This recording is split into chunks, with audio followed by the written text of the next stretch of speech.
Gracias, mi amigo Mauro.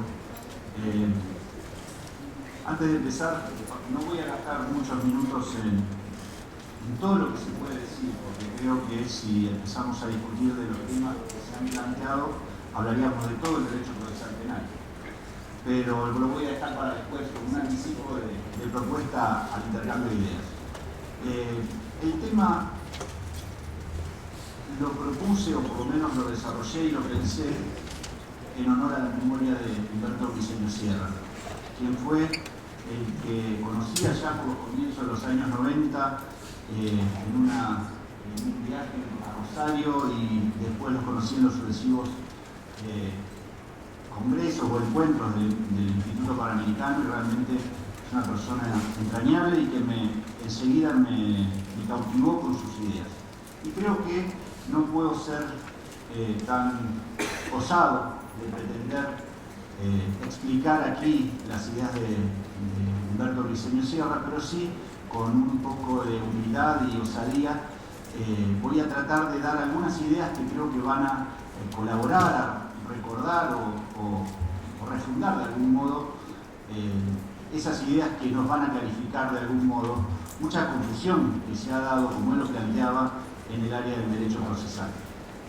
Por eso, el tema que elegí fue la repercusión de la doctrina de Humberto Briceño Sierra en los conceptos de acción procesal, acción penal y derecho de defensa del acusado, en su vinculación específica al derecho a una acusación única. Quizás ustedes están entrando en un proceso acusatorio, en un sistema acusatorio, y a lo mejor estas ideas les parezcan demasiado avanzadas o demasiado inaplicables, o quizás un poco alejadas de la realidad. Pero me parece que todo debe partir del clarificar conceptos. Y conforme decía el maestro Ignacio Becerra, el paradigma del sistema acusatorio es el que debe inundar todo el pensamiento y todo el desarrollo de la interpretación legislativa que ustedes tienen. Y creo que eso va para un debate posterior. Pero no quiero gastar más minutos porque este es un tema que requiere un poco de atención para por lo menos llegar a comprender cómo puede influir las precisiones conceptuales que tiene Humberto Briceño Sierra en las conceptualizaciones del derecho procesal penal. Por eso voy a utilizar algunos términos como acción procesal, pretensión procesal, identidad de pretensiones, litis, consorcio, activo, el derecho a la contradicción en un estado de perfecta igualdad o de igualdad de armas. Y eso, como instituciones o institutos del derecho procesal, resultan importantes a los fines de asegurar el derecho del acusado a enfrentar una acusación única. Y ahora vamos a ver por qué. El estado de la legislación en Latinoamérica y la selección que hice fue absolutamente discrecional. Tomé algunos como ejemplos nada más, no por algún motivo en particular. En materia penal se habla de acción penal. Y los códigos penales de Chile, Perú, México, en el Estado de México y en el Distrito Federal, y en el Código Federal, en Colombia y en Argentina, utilizan ese término. En Chile, Perú y Colombia también hablan del término persecución penal, a diferencia de Argentina, donde hablan de ejercicio de la acción penal, al igual que también en México. También se habla de extinción de la acción en Chile, Colombia y Argentina, de extinción de la responsabilidad criminal en Perú, de extinción de la responsabilidad penal en el Código Federal de México, de extinción de la pretensión punitiva en el Código del Estado de México. Esto quiere decir un poco, ¿por qué lo cito? Porque en realidad viene a reconocer el pensamiento de avanzada de Humberto Briceño Sierra, cuando él decía que los términos que utilizan o se utilizan en los códigos y en la doctrina en general son multívocos y que llevan a confusión, es decir, que no nos muestran el fenómeno como se produce en la realidad, y que es muy difícil que nosotros podamos enseñar derecho cuando los términos que utilizamos no son comunes en toda la doctrina. Y obviamente eso repercute en la redacción de la legislación. O sea, ya vimos cómo está el estado en general de la legislación. Pero esto no es casual, esto es producto de una evolución de las doctrinas que han sido también confusas en cuanto al sentido que se le han dado a un mismo término, a una misma palabra. Por ejemplo, las distintas teorías sobre acción, que se ha hablado que en el digesto romano, que es un aspecto del derecho subjetivo, en la doctrina alemana e italiana como autonomía de la acción, como pretensión de tutela jurídica por el Estado, como un derecho potestativo, público, subjetivo y abstracto, que hablaba Cloventa. Y esto fue llevado a posteriori a las teorías sobre la acción penal, que no las voy a desarrollar, pero simplemente las voy a elegir algunas para que veamos cómo reina la confusión, o por lo menos la diferencia de pensamiento sobre un mismo objeto, una misma cosa, que nos lleva a que no sepamos, cuando hablamos, qué es lo que estamos mencionando. Leone hablaba de tres aspectos de la acción penal: el derecho subjetivo a la decisión judicial, al derecho potestativo o como manifestación de voluntad del sujeto. Sabatini hablaba del poder jurídico de provocar la intervención y la decisión del juez. Mancini hablaba de un derecho subjetivo en obtención de una decisión jurisdiccional. Otros autores hablaron de una coacción a la controversia judicial para traerlo al acusado al juicio.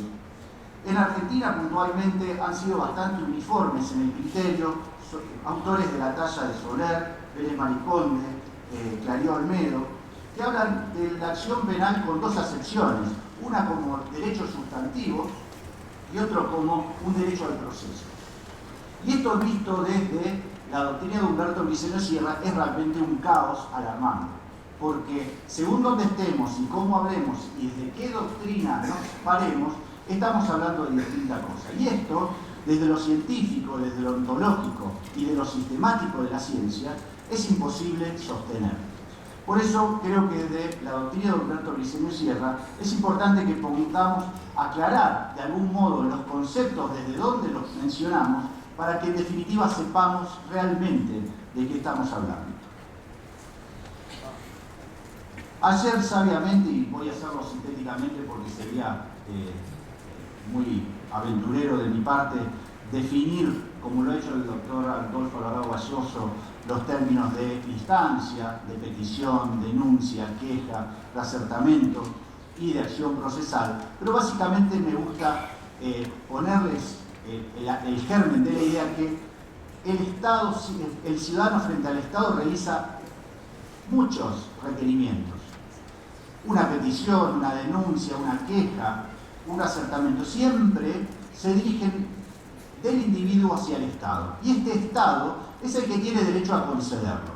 Por ejemplo, en una petición, alguien va al rector, decía este ejemplo el doctor Alvarado Belloso del día de ayer, y le pide que le otorgue el título. Esto es simplemente una petición.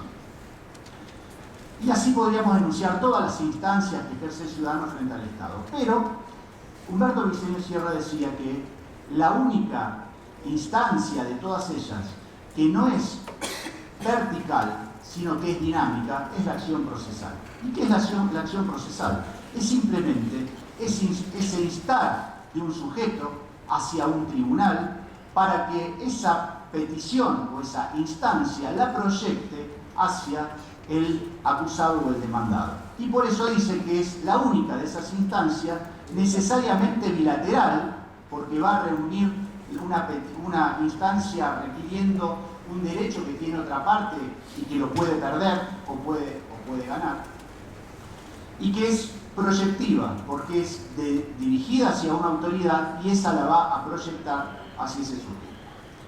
Humberto Briceño Sierra decía que las cosas hay que conceptualizarlas, y si yo hablo de vaso, no hace falta que expliquemos una definición muy extensa para que nosotros inmediatamente nos imaginemos esto.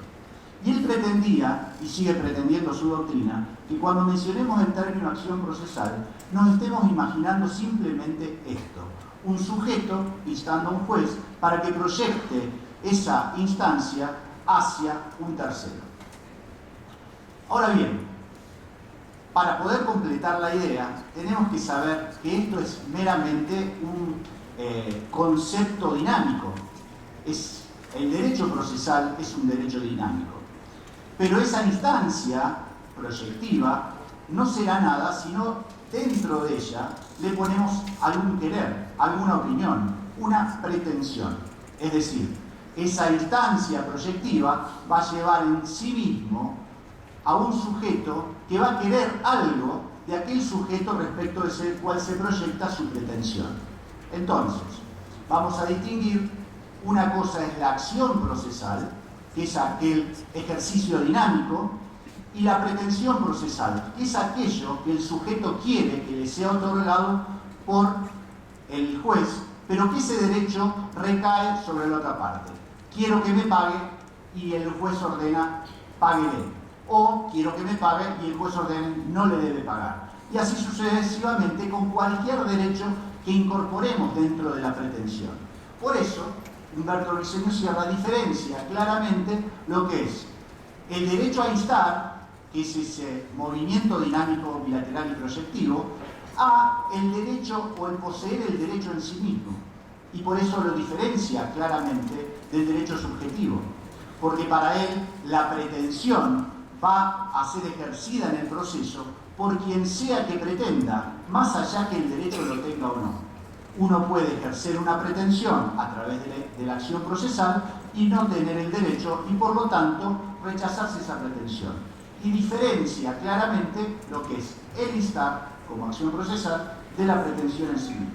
Por eso Alvarado Belloso, siguiendo esta doctrina, habla de que la pretensión es una declaración de voluntad hecha en una demanda o en una acusación, por medio de la cual un actor le pide a un juez que emita una sentencia, luego de un proceso, por la cual resuelva definitiva y efectivamente ese litigio. Ahora bien, esta aclaración, ¿por qué tiene que ver con todo esto que veníamos hablando? Porque tenemos que empezar a clarificar, más allá que la doctrina y la legislación ha sido bastante inorgánica, pero en algún sentido bastante mayoritaria en hablar de acción penal en todos los códigos, creo que es importante que a partir de estas ideas de Briceño Sierra empecemos a analizar si la acción penal es la acción procesal o es la pretensión punitiva. Porque muchas veces yo le pregunto a los alumnos, díganme qué diferencia hay entre la acción penal y la acción procesal. Y realmente el 99,9% de las veces hay una confusión generalizada. Porque el término acción, al referirse a distintas cosas, lleva a que no se comprende claramente qué es cada una de ellas. Y por eso, ya desde esta doctrina se viene proponiendo que, para clarificar los conceptos, cuando hablemos de acción, nos refiramos a la acción procesal, como este movimiento bilateral y proyectivo dinámico, y cuando hablemos de acción penal, nos demos cuenta que en realidad nos estamos refiriendo a la potestad, es decir, a la pretensión punitiva que ejerce una persona en un proceso penal. Es cierto que la ley penal y la ley procesal imponen al Estado el perseguir los delitos y generalmente establece un órgano para ello que es el Ministerio Público Fiscal. Según la doctrina de Briceño, lo que está haciendo es regular la aptitud y la actitud de pretender el castigo penal. Es decir, es quién puede y quién hace este ejercicio de obtener el castigo luego de un proceso penal. Y esto es distinto de la acción procesal como la veníamos definiendo con anterioridad. Entonces tenemos claramente dos conceptos: acción procesal, pretensión procesal, y tenemos el concepto de acción penal como pretensión punitiva. Ahora bien, ¿por qué hablábamos que íbamos a definir o íbamos a referirnos a la acción penal y a el derecho del acusado, del imputado a una acusación única? Porque muchas veces no hay un solo acusador.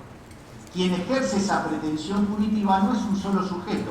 Muchos códigos establecen que a la par del actor penal público, el Ministerio Público Fiscal, puede haber uno o varios actores penales en delitos perseguibles por el Estado únicamente, que son particulares.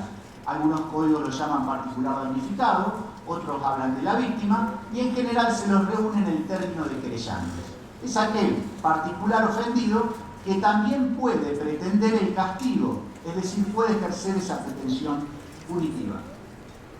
La problemática que se ha dado en los países de Latinoamérica que tienen el querellante es que en alguna medida, sobre todo en los últimos años, o por lo menos en la última década en Argentina, se ha producido una inflación de este concepto de querellante. ¿Qué quiero decir con esto?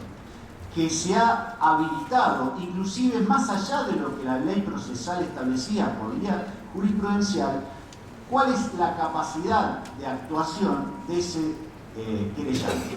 Y no solo se le ha dado una autonomía abierta, inclusive contra la voluntad del acusador público, sino además se le ha permitido actuar a diversos querellantes junto al fiscal al mismo tiempo, es decir, ejercer varias acusaciones en forma simultánea contra un solo acusado.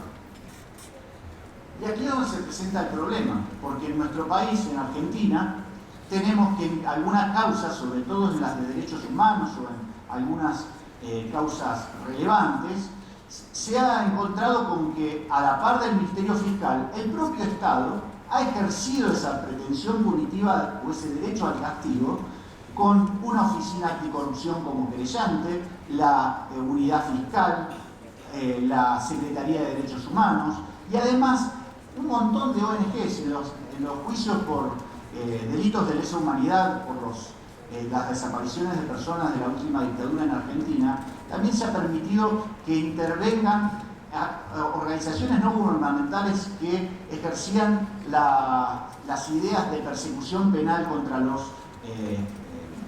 autores de estos delitos. Y aparecían madres de desaparecidos, hijos de desaparecidos, abuelas de Plaza de Mayo, es decir, se han multiplicado los intervinientes en el proceso penal. Y esto generó una problemática grave, porque es aquí donde uno encuentra el problema y se da cuenta que vemos que los acusadores pueden generar diferentes acusaciones y por eso pueden provocar que el acusado tenga que enfrentar al mismo tiempo diversas acusaciones, y cuando digo diversas, nos debemos meter en el concepto propio de identidad en la pretensión.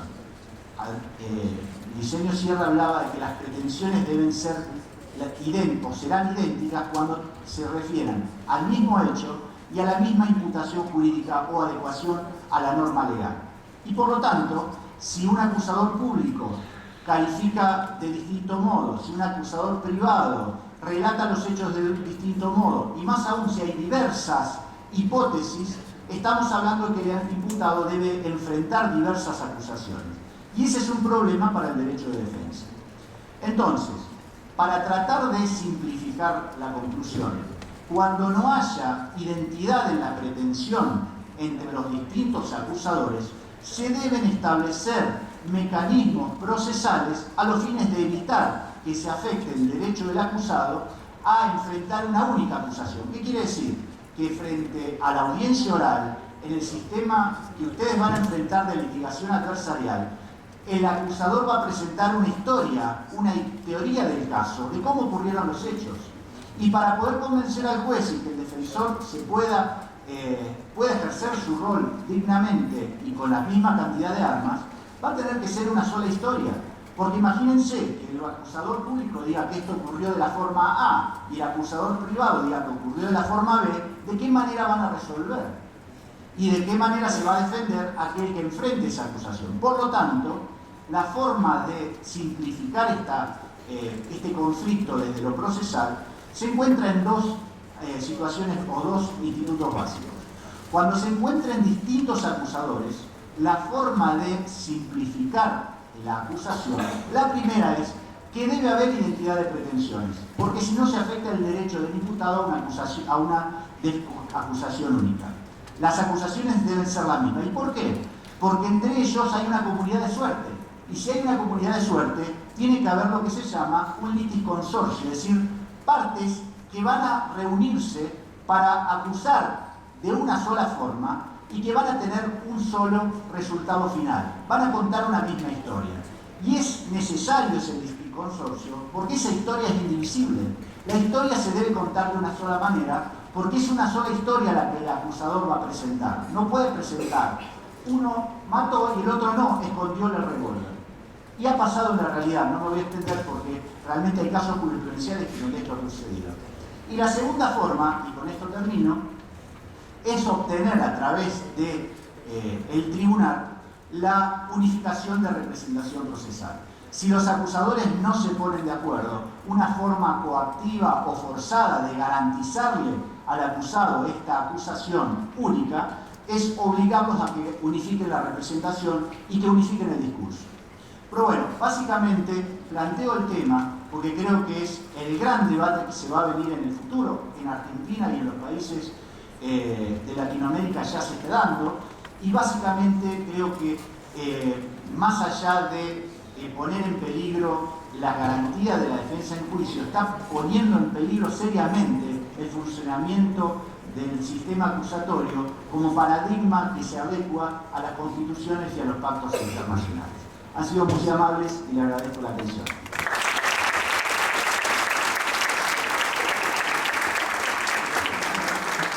Muchas gracias, profesor Don Augusto Cuccinelli.